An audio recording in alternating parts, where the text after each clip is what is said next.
Otherwise, pero meron kayong paborito, merong hindi. Parang namimili kayo. It is a selective process. Again, we take exception to the statement of the good senator that we are being selective. The process of application... Yun ang ginagawa the process mo, of application, a sir... selective application of the law. Sinasabi natin, walang requirement ang restitution. Will you agree? I agree, sir. It is not explicitly stated in the law. It is not explicitly stated in the law, but... It is not explicitly stated in the law, but you're requiring them to restitute. No, sir. Let me just explain, if you will allow me to finish. There is no explicit provision in the law calling for restitution. However, there is a memorandum of agreement whereby terms and conditions can be stated therein. And if there is agreement as to restitution, alam mo, yung the same can be memorandum of included. agreement, hindi siya kasamang restitution. Yung pagka siya na-admit na as state witness, kaya mo lamang siya lalagyan ng memorandum so that he can cooperate with the DOJ in prosecuting this case. Precisely, Huwag mong sir. iisipin na i-include mo yun sa memorandum. You are debating from the law itself. There is no deviation, sir. Sabihin mo sa akin kung anong provision that the memorandum will require restitution. There is nothing in the law, again, which states Ito that... yung problema ninyo. Palagi kayong ganyan kung makipag... No, sir, we're being very candid with the and then sasabihin nyo, committee. take exception. Kayo ang nagte-take exception, pati batas binabago ninyo. No, sir. Now, as to whether or not restitution will be included there will depend on the evaluation of whatever statements will be submitted to us. So, gusto mo talagang patagalin itong usapan na to?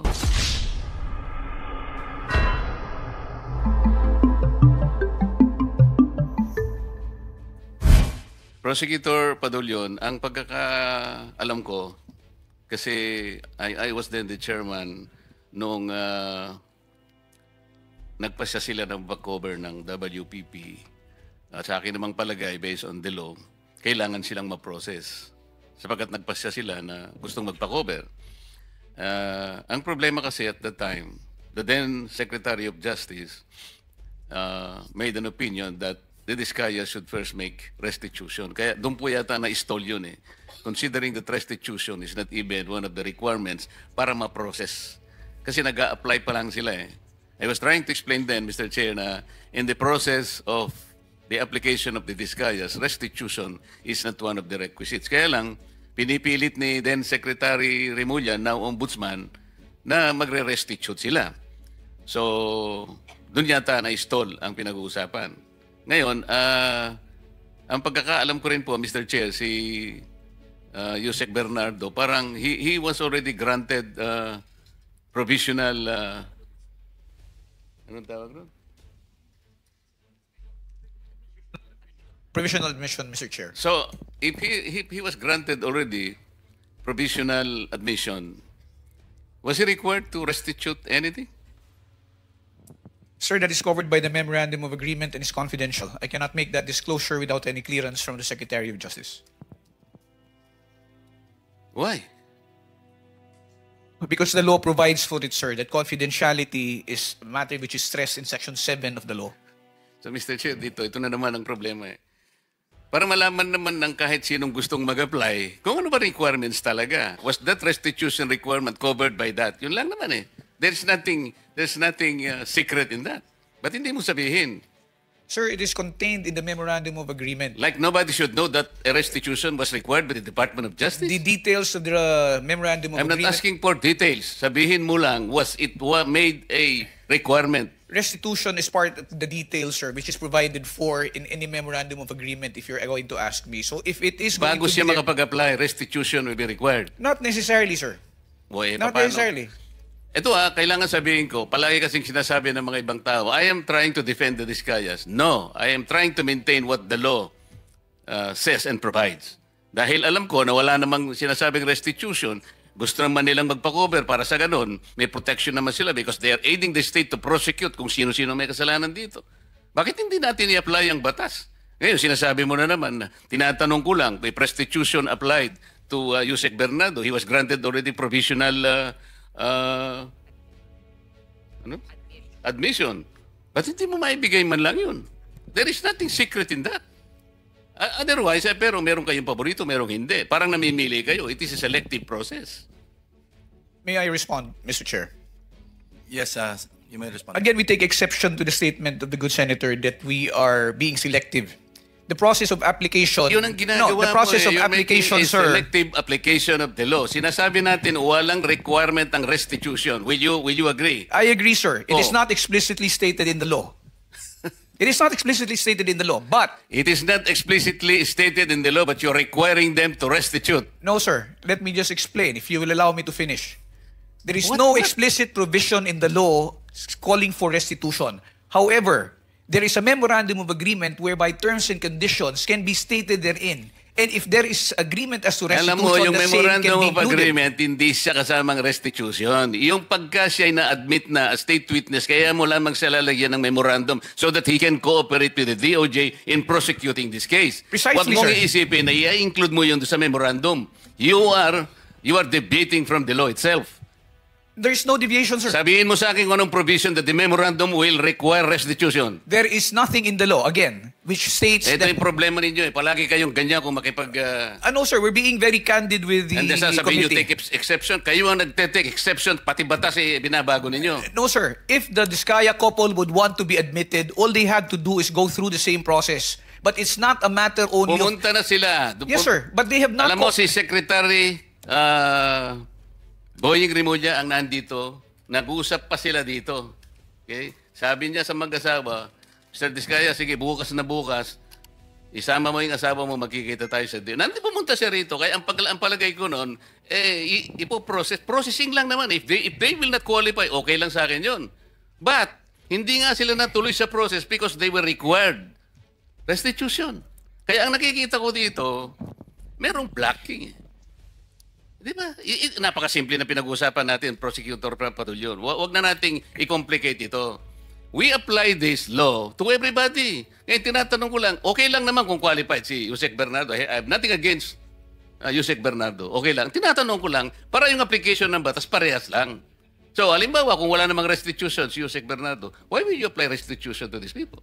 Sir, we did not... That was a statement made by former Secretary Remulla. When they were referred to Department of Justice for processing, it was because there was a legislative inquiry which was going on. And the Diskaya couple, during the time that they were testifying, stated that they wanted to be provided security and protection. Immediately after they went to the department, said security and protection was provided to them without any consideration yet as to their application into the program. The evaluation for purposes of being considered in the program is a different process which has not been completed. That is the reason why they have not yet been considered as possible state witnesses in the It was cases which are never pending. completed because you were insisting on restitution. Drop it. Para sa ganun, kung mag-apply sila at kung qualified sila, pagbigyan ninyo. Yun lang ang ano dyan. No, sir. Again, let me disabuse the mind of the good senator. There is no requirement that for purposes of processing, they will have to go through or they will have to make restitution. Yun nga Because it will sinabi ni still go Boying through Remulla. evaluation. Sinasabi ko sa iyo, yun ang sinabi niya sa press conference niya. Sinabi niya yun eh. Alam mo, mag-a-apply lang eh, sinasabi ko. Kung ang restitution mangyayari at the end of, let's say, napakita talaga na meron silang pananagutan sa batas. Later on, restitution is talagang kailangan. Pero nag-a-apply lang yung tao eh. Kaya nga, Witness Protection and Benefit Program. There is no reason to burden these people for another requisite which is not even in the law. So, kung qualified sila, i-process natin. Kung nag-qualify, salamat. Kung hindi sila nag-qualify, wala tayong magagawa. Mr. Chair, it is not as if the reason why they are not being processed is because of the restitution that you mentioned. The fact is... Prosek, ang sinasabi ko, hindi, yun ang naging unang dahilan kasi, kaya siguro nabanggel ito. Maraming procedures dyan. Kaya lang, ang sinasabi ko, ang pinipilit kong ipaintindi sa iyo, ay yun doon pa lang nagkaano na eh. Doon pa lang na-stop na eh, sapagkat pinilit ni Secretary Boying, mag-restitute ka muna. Eh sabi ko, nawala na. Mr. Chair, kung ang gagustuhan po ng Diskaya couple is makonsider sila o ma-process sila, let's take away the aspect of restitution. But they have to comply first with the requirements, which is the submission of the affidavits to justify the department being able to evaluate the same. Let's not talk about restitution. Tapos na. Okay na yun. So wala nang restitution. Mr. Diskaya, Ms. Diskaya, kung talagang gusto niyo at kung gusto niyo mag-apply talaga, ayun, wala nang restitution, pero kailangan mag-qualify kayo. Kung hindi kayo qualified, wala tayong magagawa. Mr. Chair, may I interject? The Vice Chairman is recognized. I just want to be clarified, PG Fadulyon. Ano ba talagang gusto ng DOJ to be mabigyan ng restitution immediately? Kasi may sinasabi ni Senator Marcoleta, there will be a process. What is your stand here? Sir, my position is this, if I may. Restitution, Senator Marcoleta is correct when he pointed out that restitution is not a requirement under the WPSB law. It Okay. is, as I said, it is not explicitly stated there. However, when the process of when the witness who applies to to be admitted into the program is evaluated, and for example they qualify, their qualification is now subject of a memorandum of agreement between the department represented by the secretary and the applicant. Now, in the memorandum of agreement, there are terms and conditions that may be agreed upon or imposed by the parties, and restitution is part of them. If I may be allowed to explain further, kung halimbawa po meron po tayong witness na nag-a-apply sa programa, at sinasabi na nila, I am remorseful, ako po ay nagkamali, ako po ay nakakatanggap ng pera na galing sa nakaw o hindi sa matamang paraan, at ito po ay sosoli ko, sasabihin po ng department, hindi naman kasi part ang restitution dito, so hindi mo kailangan magsoli. Kaya po yan inilalagay sa memorandum of agreement kung meron man, para lamang po masiguro din ng department na at least kung meron pong ill-gotten wealth or if a person is unjustly enriched, monies will be returned back to the coffers of government. Remember, sir, if one is covered under the program, one of the results would be if there is a case where they will be testifying as a witness, they will not be included in the information anymore. And if they are not included in the information, it means they have no criminal liability and forfeiture will not lie as against them. A process which will happen much later. Okay, so Republic Act 6981, PG Padulyon, Section 5, it states na to comply with legal obligations plus to cooperate with respect to all reasonable requests. Ang tanong ko po ngayon, ano ba ang mga unreasonable sa pagbabalik na ninakaw na yaman? Can you give me some? Let me just be clarified, Mr. Chair. Ano po ang ano ang reasonable kung magbabalik po? Kasi ang sabi, legal obligations, reasonable requests. So it's a reasonable request. Pero it doesn't mean to say na you are, it's their obligation. Is that Yes, sir. correct? Yes, sir. Kasi po, kasama po yan dun sa pagpapakita po ng pagsisisi ng kung sino man pong aplikante na sinasabi niya, kung ako po ay may nakuhang yaman sa pamamaraan na hindi po legal, at ako po ay humihingi ng kapatawaran, at ako po ay willing na tumistigo, at isosoli ko po. Natural po, ipapalagay po natin yan sa loob ng Memorandum of Agreement, at yan po ay mapupunta sa gobyerno.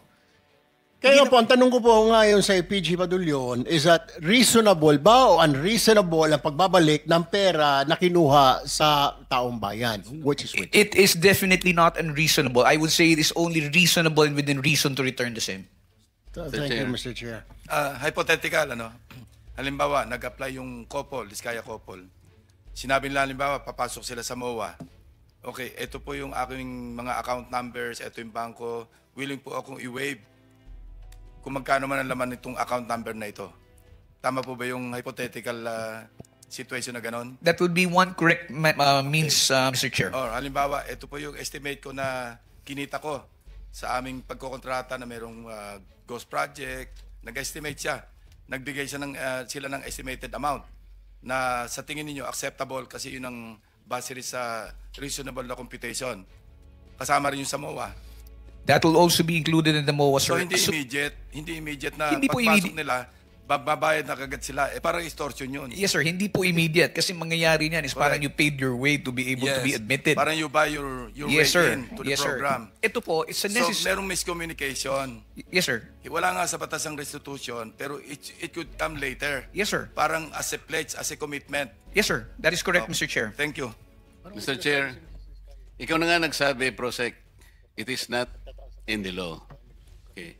Gagawa ka ng paraan para i-circumvent mo yon, papasukan mo doon sa memorandum. Reasonably ba yung maglalagay ka ng isang bagay that was not even provided as a requirement? Alam mo, as a lawyer, sinasabi natin palagi, this spring cannot rise higher than its source. Ano yung source? The law itself, di ba? Bakit ka ngayong gagawa to circumvent it para lang ipakita mo? Alam mo, you'll be abusing. That is grave abuse of discretion. Ni hindi mo nga alam, magkano isosoli nila, for example. Alam mo ba kung paano isosoli? Doon lang sa solian, doon lang magkakaroon na ng corruption dito. What was not given to you by the law, you cannot have it. Dito tayo nagkakaproblema, Mr. Che. Kaya ang pinag-uusapan lang, these people, gusto nilang tulungan ng Estado. We're not Hindi man hidden wealth pinag-uusapan Mrs. dito. Diskaya wants to say something. Can we allow her? Pwede natin pa. Magsalita ka muna. Yes po. Miss. I-confirm ko lang po kasi with what attorney Fadulyon said na meron kaming we were given temporary security. Definitely we weren't kasi I had to get our own security for me and my kids after the session here where we mentioned the 17 congressmen. So hindi po kami nabigyan ng DOJ ng any security whatsoever.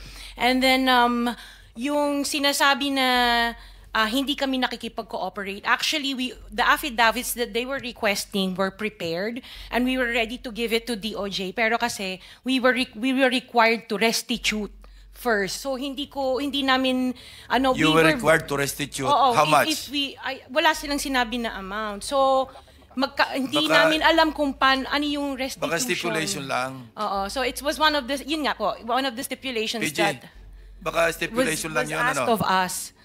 Mr. Chair, I am not privy because I am not part of the ones who've been talking Yes. to and communicating Yes po, with the opo. Diskaya couple. So I will have to validate that information, Mr. Chair, as to whether or not So- restitution was made a condition. Maybe you can renew your application. Actually, hindi din Puntahan nyo kami... na lang si PG Padulyon. Opo, hindi na po kami... We are 100% trying to cooperate with whatever is asked of us. So when Mr. Diskaya was let out for a half day to do the ledger, nagpasa po kami ng ledger ni Yusek Bernardo. Noong day din na yon, pero hindi din pinansin. It parang sinabi sa amin, the case will go on Okay, even without para the lang ledgers. kasi 490 na, no? Sabihin yung lawyer ninyo, mag-coordinate sa DOJ. Andito yung director ng WPP. Kung makipag-ugnayan, para hindi tayo dito nagba-back and forth. Hindi tayo matatapos eh. Kasi I think there's a lot of miscommunication eh.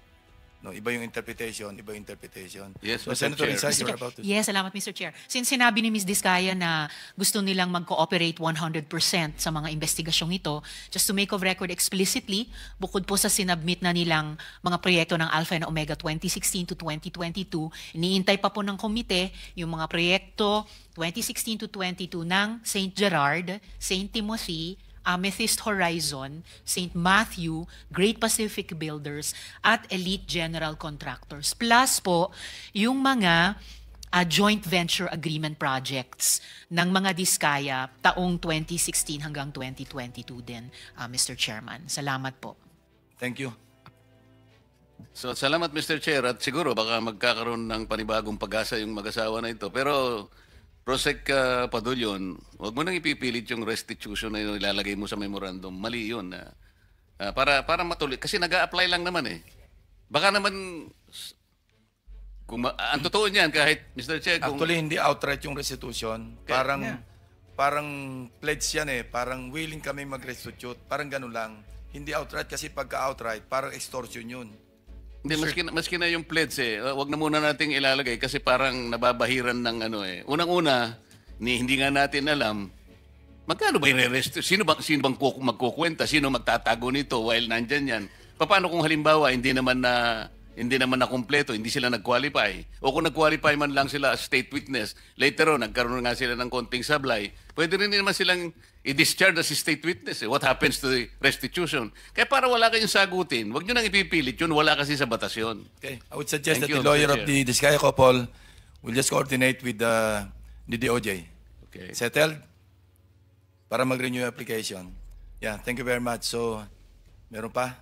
Thank you, Mr. Chair. Thank you very much. PG, you want to say something pa? Sir, ulitin ko lang po, yung pagpasok ko kasi sa pag-apply sa program is voluntary. That's why we cannot coerce or force anybody who wants to be admitted. However, yung sa sinasabi lang po ni Senator Marcoleta, una-una po liliwanagin ko, hindi po ako nag-i-impose ng conditions na ilalagay sa Memorandum of Agreement. It is an agreement between the Secretary of Justice representing the WPSB and the applicant. Now, as to whether or not restitution will be included there will depend on the evaluation of whatever statements will be submitted to us. So, gusto mo talagang patagalin itong usapan na to? Pinaliwanag ko lang ho, sir. Pinaliwanag ko lang ho. Okay.